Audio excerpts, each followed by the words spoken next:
So starting the test drive in this 23 QX50. Again, I said I had a 2019. When I owned mine, there were a few issues that I had with that vehicle, and I'll probably have the same issues with this one. But one thing that's always been great about these is the interior, in my opinion. And this one just kind of takes that to a new level. Love how the screen is set up here. It's slanted, at least that bottom one is. Now you're getting a little bit of glare on this top screen, but you can adjust that brightness to fix that. And it's pretty easy to do in the Infinitis. But I like where the paddle shifters are located. I like where all the buttons are on the steering wheel. I like the position of the shifter. And I also just like the overall visibility, even with this sportier hood, how it kind of flows throughout. Still, visibility is fantastic. And then also the safety features that come on here are nice. I like having the intelligent cruise, the blind spot monitors, having the rear and front cameras. And I mean, the Bose sound system is one of the best sound systems that I've come across in these QX50s. My 19, I love that. That was my favorite thing about that vehicle. And then here in this 23 as well, I tested it out just to see, and it's still fantastic sound.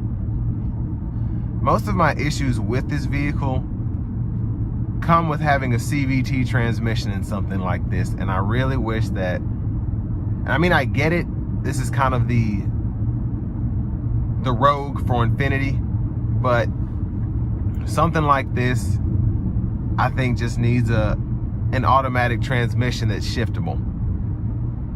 And that was the biggest reason I got rid of my 19 QX50. First of all, it took premium gas, which was extremely expensive. But also with the CVT, I felt like even in sport mode, I wasn't getting what I should be getting in terms of a driving experience. It lacked in every which way, in my opinion. Now with this CVT, I will say, you get pretty good fuel economy for a 2-liter turbocharged 4-cylinder. Specifically a variable compression one like this, where you get pretty good bursts of acceleration. You're getting 23 city, 29 highway. Now you do have the eco mode, and I will say that eco mode, something else I didn't like about the QX50, and it does its job, but it just, I'll show you. I put it in the eco mode, and then I put my foot down, and it just, you can never tell what it's gonna do.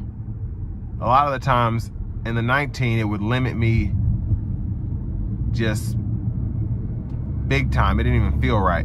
Now here, this feels a little bit better. I don't know if they recalibrated or whatever, but in mine, the eco mode, it just was basically like a coast almost. It was just weird.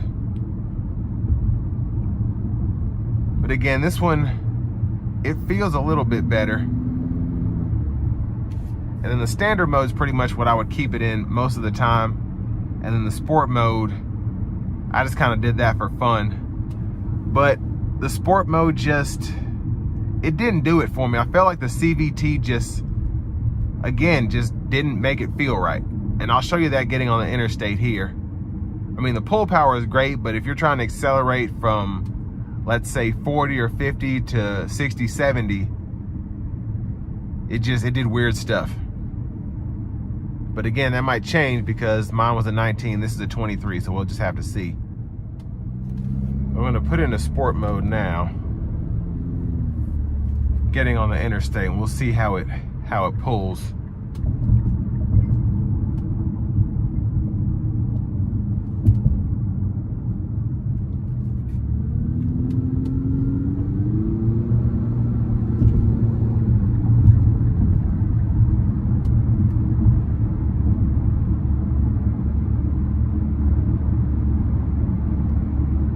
So I will say it's always been a quiet cabin. I do like that.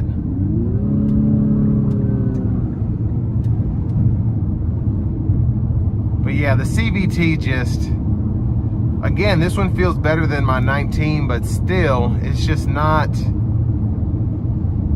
it doesn't feel that sporty to me. Now it's definitely quick, but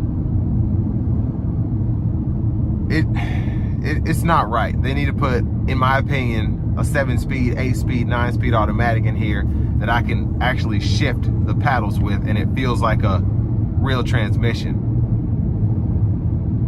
because, you know what, I shouldn't even say that, because I feel like a lot of people in this segment don't care about necessarily a driving perspective like I do.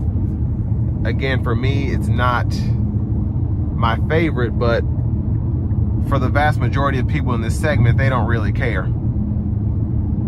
They're worried about the looks, they're worried about the fuel economy, and mostly just driving an Infiniti.